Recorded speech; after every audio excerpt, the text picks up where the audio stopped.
Si vous étiez un tankiste américain en 1945, il y avait une chose que vous redoutiez plus que les chars ennemis ou l'artillerie. C'était un seul soldat avec un tube métallique bon marché. Un seul tir et votre char avec votre équipage pouvait disparaître.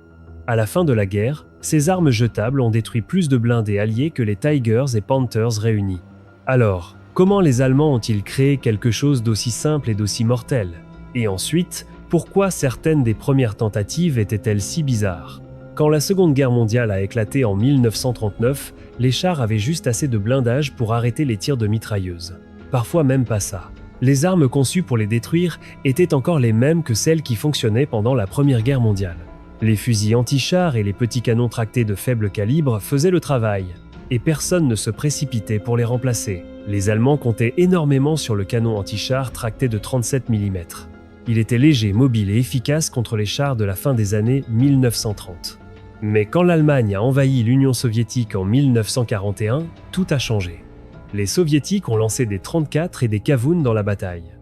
Des chars qui étaient bien mieux armés et blindés que tout ce que les Allemands avaient affronté auparavant. Soudain, ce canon de 37 mm ne pouvait rien pénétrer de significatif. Les soldats allemands ont commencé à l'appeler le frappe-porte parce que frapper un T-34 faisait juste du bruit sans causer de vrais dégâts. Maintenant, les Allemands savaient que ça arrivait. Même avant que la guerre ne commence, ils comprenaient que la technologie de blindage progressait rapidement et que de plus gros canons seraient nécessaires. Ils travaillaient déjà sur des canons anti-chars de 50 mm et 75 mm, mais les faire produire et déployer à temps était le problème. Pendant ce temps, leur infanterie était coincée face à des chars qu'elle ne pouvait pas détruire. Les fusils anti-chars avaient le même problème. C'étaient des fusils d'infanterie surdimensionnés tirant des munitions spéciales perforantes, efficaces contre les chars légers au début de la guerre. Les fusils anti-chars soviétiques avec leurs munitions de 14, 5 mm pouvaient encore être dangereux pour les chars allemands ultérieurs s'ils touchaient un point faible à courte portée. Ils étaient assez dangereux pour que les Allemands commencent à monter des jupes latérales improvisées sur leurs Panzers. Même sur des chars plus récents comme le Panther, pour faire dévier les projectiles entrants et empêcher la pénétration. Mais alors que le blindage des chars continuait à s'épaissir, les fusils ne pouvaient tout simplement pas suivre. Il y avait aussi des charges magnétiques et des mines anti-chars, mais les utiliser signifiait grimper physiquement sur un char ennemi et les y coller. Vous pouvez imaginer comment ça se passait au combat. C'était des options de dernier recours, pas quelque chose sur lequel vous voudriez compter. Alors, ce dont chaque armée avait besoin était quelque chose de nouveau. Une arme assez portable pour que l'infanterie puisse la porter, assez bon marché pour la produire en masse, assez simple pour que n'importe qui puisse l'utiliser avec un entraînement minimal et assez puissante pour détruire un char moderne à une distance raisonnable. Pas à bout portant, mais pas non plus à 1 km. Quelque chose entre les deux. Maintenant, la charge creuse était le concept qui enthousiasmait tout le monde. Contrairement à un explosif ordinaire qui explose dans toutes les directions, une charge creuse concentre son énergie en un jet concentré de métal surchauffé. Quand il frappe le blindage, ce jet perce et projette des fragments en fusion dans le compartiment de l'équipage. Il n'a pas besoin de percer avec la force cinétique comme le fait un obus solide. Il fait essentiellement fondre son chemin à travers. Et voici la chose. Construire l'ogive n'était pas vraiment la partie difficile. Beaucoup de pays ont compris ça.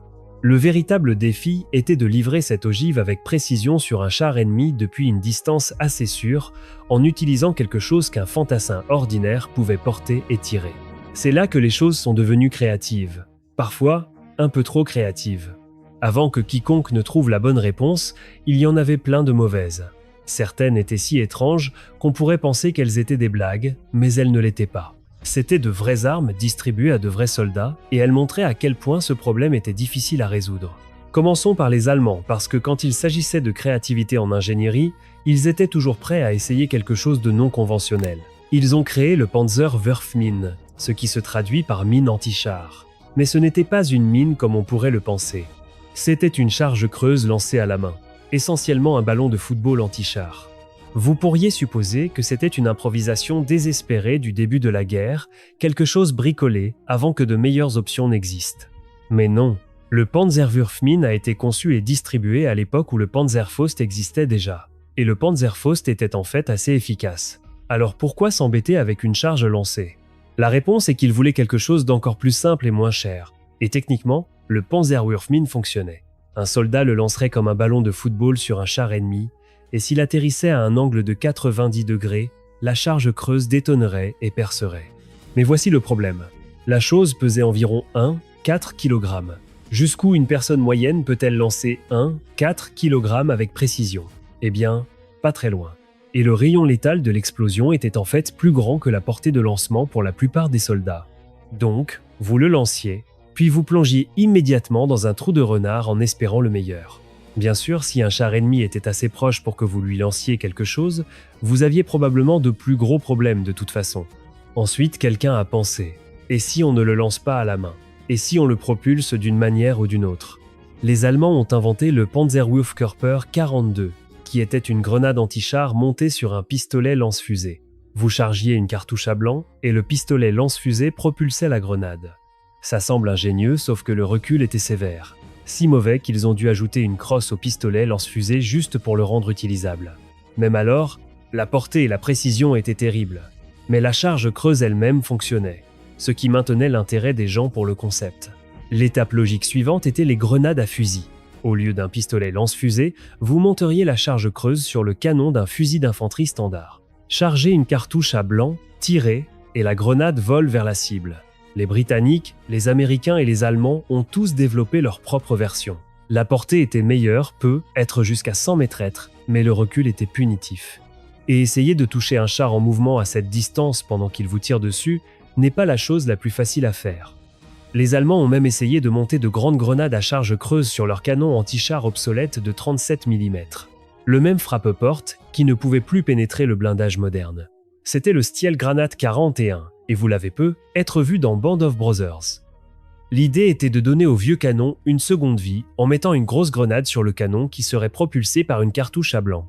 La pénétration était assez décente pour menacer n'importe quel char si elle touchait sous un bon angle, mais vous traîniez toujours un canon de 37 mm, ce qui annulait l'objectif d'une arme anti-char portable. Finalement, elle a été abandonnée. Maintenant, les Britanniques ont adopté une approche complètement différente. Leur arme s'appelait le PAT, abréviation de Projector Infantry Anti-Tank. Un nom très simple comparé au style allemand. Mais l'arme elle-même était unique. Le PIAT n'était pas du tout propulsé par fusée. Il utilisait un éperon, essentiellement une lourde tige d'acier alimentée par un ressort puissant à l'intérieur du lanceur. Sur le dessus se trouvait une grenade avec un tube creux contenant une petite charge propulsive. Quand vous appuyiez sur la gâchette, la tige tirait vers l'avant, frappait la grenade et la lançait. Tandis que la charge propulsive lui donnait une poussée supplémentaire. Cela lui donnait un avantage majeur. Pas de souffle arrière. Quand vous tirez un Panzerfaust ou un bazooka, il y a un énorme souffle de flammes et de fumée qui sort de l'arrière, ce qui révèle votre position instantanément et rend impossible de tirer depuis des espaces clos sans se faire brûler. Le PIAT n'avait pas ce problème. Vous pouviez le tirer depuis l'intérieur d'un bâtiment, depuis une tranchée, de n'importe où, et personne ne verrait l'éclair caractéristique. Mais le PIAT avait ses propres problèmes. Il pesait 5 kg, ce qui est beaucoup à transporter. Le recul de ce ressort qui claquait en arrière frappait durement l'épaule du tireur. Et voici la partie ennuyeuse. En théorie, quand la grenade se lançait, le recul était censé réarmer automatiquement le ressort. Donc vous pouviez juste charger une autre grenade et tirer à nouveau. En pratique, cela n'arrivait pas toujours. Quand ça échouait, le soldat devait se lever, planter le PIAT verticalement sur le sol et tirer physiquement le ressort en arrière avec les deux bras tout en marchant sur le coussin d'épaule. Ce n'est pas quelque chose que vous voulez faire pendant que quelqu'un vous tire dessus. En plus de ça, environ un quart des grenades étaient des ratés. Imaginez aligner un tir parfait sur un char, appuyer sur la gâchette et n'entendre qu'un bruit sourd alors que la grenade rebondit. Les troupes britanniques avaient une relation amour-haine avec le PIAT, et c'est facile de comprendre pourquoi. Les Américains ont pris une route entièrement différente. Leur Bazookaman était la première arme anti-char à propulsion par fusée pratique et distribuée en masse, entrant au combat fin 1942 en Afrique du Nord. Pour la première fois, une équipe de 2 hommes pouvait porter quelque chose d'assez léger et efficace pour vraiment menacer le blindage ennemi. Le bazooka tirait une fusée de 60 mm avec une ogive à charge creuse. Un soldat visait et tirait, tandis que l'autre portait des fusées supplémentaires et les chargeait par l'arrière. La portée effective allait jusqu'à 150 mètres, bien mieux que n'importe quoi lancé à la main ou propulsé par ressort. La pénétration était d'environ 75 à 100 mm, suffisante pour détruire la plupart des chars du début de la guerre par le côté. Mais il avait aussi des problèmes. Les premiers modèles utilisaient une batterie pour envoyer un courant électrique à l'allumeur de la fusée, et les batteries ne fonctionnent pas bien par temps froid. Dans les conditions glaciales d'un hiver européen, le bazooka ne tirait parfois tout simplement pas quand vous en aviez le plus besoin. Les versions ultérieures sont passées à un déclencheur magnéto pour corriger cela. Mais la réputation de non-fiabilité est restée. Les soviétiques, fait intéressant, n'ont jamais développé leur propre équivalent pendant la guerre. Ils ont continué à utiliser des fusils anti-chars plus longtemps que quiconque et les ont complétés avec des méthodes efficaces mais dangereuses, comme les cocktails Molotov et les charges explosives lancées sur les chars à courte portée. Quand ils capturaient des Panzerfaust allemands, ils les utilisaient avec empressement. Ils ont expérimenté avec quelque chose appelé le RP Gun, mais il est arrivé trop tard pour voir une vraie action. Donc en 1943, tout le monde se débattait avec le même problème. La charge creuse fonctionnait. La technologie de l'ogive était là. Mais la livrer avec précision, en toute sécurité et à moindre coût, restait non résolue. Et puis les Allemands ont trouvé la solution. Le Panzerfaust n'était pas compliqué, et c'était tout l'intérêt. C'était un lanceur jetable à usage unique avec une ogive préchargée, et presque n'importe qui pouvait l'utiliser avec un minimum d'instructions. Le tube était emballé en usine avec de la poudre noire comme propulseur. Sur le dessus se trouvait l'ogive, une charge creuse conçue pour percer le blindage. Quand un soldat voulait tirer, il posait le tube sur son épaule ou le coinçait sous son bras, relevait la simple hausse à feuille et serrait la barre de déclenchement. Cela allumait une petite amorce qui déclenchait la charge propulsive principale qui lançait l'ogive vers l'avant. En même temps, le souffle sortait de l'arrière du tube, annulant le recul. Le résultat était une arme sans presque aucun recul. Mais ce souffle arrière était dangereux. Quiconque se tenant à environ 10 mètres directement derrière le tube quand il tirait pouvait être brûlé ou tué. Les Allemands ont peint des étiquettes d'avertissement rouges dessus qui se traduisaient par danger, souffle de feu intense. Tirer depuis une petite pièce signifiait être brûlé et commotionné même si le tir touchait sa cible. Donc vous ne faisiez ça que quand vous n'aviez pas d'autre choix. L'ogive elle-même pouvait pénétrer entre 140 et 200 mm de blindage selon le modèle. Pour 1943, c'était énorme. Elle pouvait vaincre n'importe quel char allié par le côté ou l'arrière, et la plupart de face également. La charge creuse concentrait toute cette énergie explosive en un jet surchauffé qui traversait l'acier comme s'il n'était pas là. Le problème était la portée. Le premier modèle s'appelait le Panzerfaust 30, et ce nombre faisait référence à sa portée effective en mètres. 30 mètres, c'est presque à bout portant. Les viseurs avaient des encoches pour 30, 60 et 80 mètres. Mais de façon réaliste, si vous vouliez toucher quelque chose, vous deviez être dangereusement proche. Et l'ogive volait en arc haut à cause de sa faible vélocité, ce qui rendait la visée sur un char en mouvement encore plus difficile. Pourtant, l'arme ne pesait que 5 à 7 kg. Un seul soldat pouvait en porter un ou deux sans trop de difficulté. Il n'avait pas besoin d'un chargeur, n'avait pas besoin d'entraînement spécial, n'avait pas besoin de batterie ou de mécanisme de tir compliqué, juste viser et presser. Si le blindage ennemi se rapprochait suffisamment, il avait une vraie chance de le détruire. Maintenant, le Panzerfaust n'était pas la seule solution que les Allemands ont inventée. Ils ont également développé le Panzerschreck qui adoptait une approche différente. Le nom se traduit par terreur des chars, gardant leur style de dénomination dramatique. Celui-ci est apparu après que les Allemands aient capturé des bazookas américains et décidé de faire leur propre version. Et étant allemands, ils l'ont fait plus gros. Le bazooka tirait une fusée de 60 mm, tandis que le Panzerschreck tirait une fusée de 88 mm avec une ogive plus grande, lui donnant une pénétration allant jusqu'à 200 mm. C'était suffisant pour détruire n'importe quel char allié sous n'importe quel angle. Contrairement au Panzerfaust, le Panzerschreck était réutilisable avec une bien meilleure portée et précision. Il avait même un petit bouclier attaché pour protéger le visage de l'opérateur du souffle arrière. Les troupes allemandes l'ont surnommé l'Offenrohr, ce qui signifie tuyau de poil. Mais il nécessitait une équipe dédiée de 2 hommes, un tireur et un chargeur, et il fallait plus d'entraînement pour l'utiliser efficacement. Il était aussi plus cher à produire, donc les Allemands ont utilisé les deux. Les Panzerschrecks allaient aux équipes anti-chars dédiées qui s'entraînaient avec eux. Les Panzerfaust allaient à tous les autres. La combinaison signifiait que l'infanterie allemande pouvait menacer le blindage allié à plusieurs portées avec différents niveaux d'investissement. Et vous êtes sur le point de voir à quel point cette combinaison est devenue efficace. Les premiers Panzerfaust ont atteint le front de l'Est vers septembre 1943, arrivant juste au moment où les brigades de chars soviétiques poussaient offensive après offensive. Les soldats allemands se retrouvaient à plusieurs reprises submergés par des charges blindées et la nouvelle arme a immédiatement prouvé qu'elle pouvait détruire des 34. La production s'est étendue rapidement. Au-delà de la simple défense de tranchées, les Allemands ont développé des tactiques agressives, Ils ont formé des Panzerjagd de commando ou équipes de chasseurs de chars. De petits groupes de soldats armés de Panzerfaust préparaient des embuscades le long de routes probables de chars, attendaient jusqu'à ce que les chars ennemis tournent leur côté ou arrière vulnérable vers eux, puis tiraient et s'échappaient pendant que les fusiliers fournissaient une couverture. C'était un travail dangereux, mais l'économie avait du sens. Un tube jetable bon marché pouvait détruire un char dont la construction, l'équipage et le transport coûtaient d'énormes ressources. Les chiffres racontent l'histoire. Dans la phase finale de la guerre, environ 70% des pertes de blindés soviétiques provenaient non pas des chars allemands, non pas des célèbres canons de 4,28 mm, mais des Panzerfaust. La plupart de cela s'est produit dans les combats urbains où les chars étaient canalisés dans des rues étroites et ne pouvaient pas manœuvrer pour échapper aux embuscades. Les bâtiments fournissaient des cachettes infinies, et un soldat pouvait tirer depuis une fenêtre, se replier à l'intérieur et disparaître avant que quiconque ne sache d'où venait le tir. Les alliés occidentaux ont fait face au même cauchemar. En Normandie, après le jour J, le terrain de bocage était parfait pour les embuscades aux Panzerfaust. Les haies denses créaient un labyrinthe de petits champs bordés de végétation épaisse. Exactement le genre d'environnement de combat rapproché où la courte portée de l'arme n'avait pas d'importance. Les Shermans, les Churchill, les chasseurs de chars, tout était vulnérable. Environ un tiers des chars alliés détruits en Normandie sont tombés face aux Panzerfaust et armes similaires. Les équipages de chars américains et britanniques les craignaient vraiment.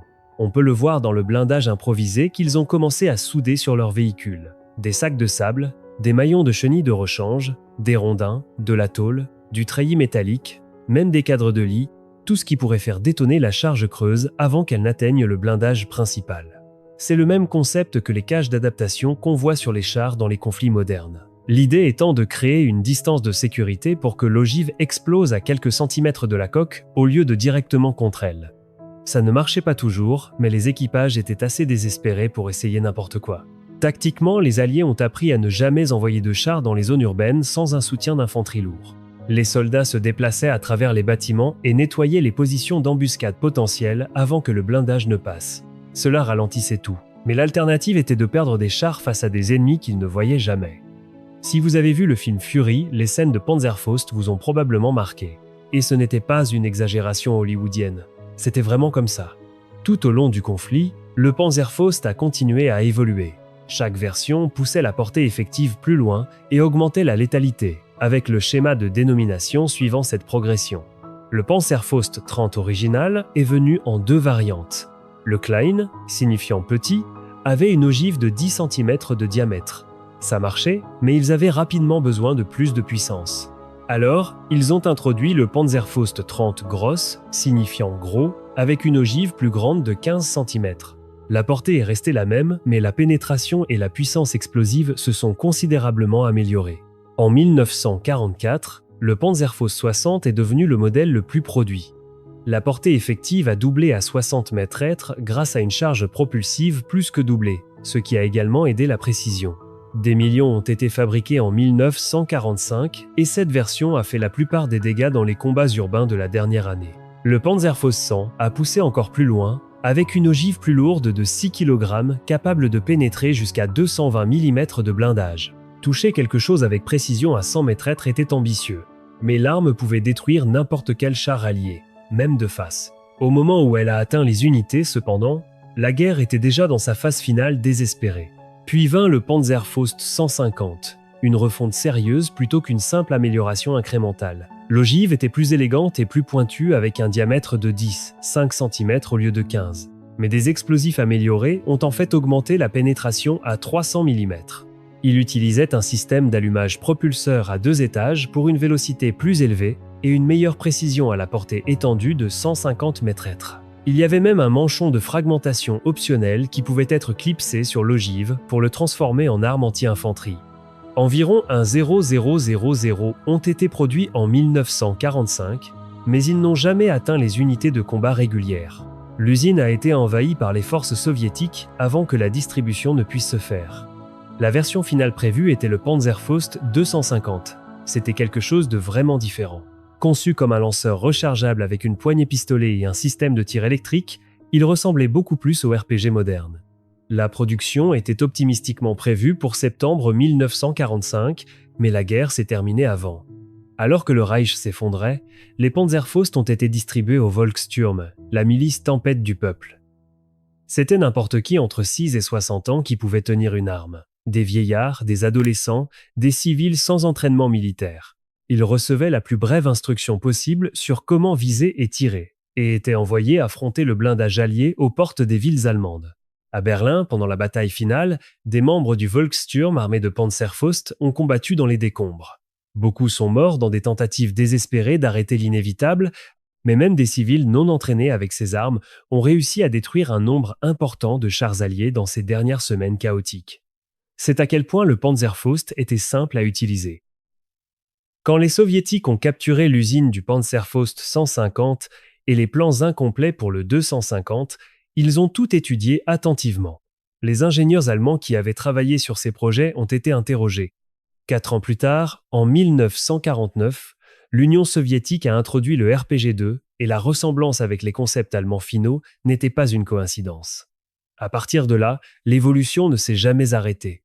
Les armes rudimentaires de la Seconde Guerre mondiale, celles qui pouvaient à peine toucher un char à 30 mètres, sont devenues la fondation de tout ce qui a suivi. Aujourd'hui, nous avons des armes comme le Javelin et le NLAW qui calculent leur propre trajectoire, choisissent leurs propres angles d'attaque et livrent des ogives qu'aucun char moderne ne peut arrêter de façon fiable. Tout cela remonte à ces années désespérées où les soldats allemands avaient besoin d'un moyen de combattre un blindage qu'ils ne pouvaient pas toucher autrement.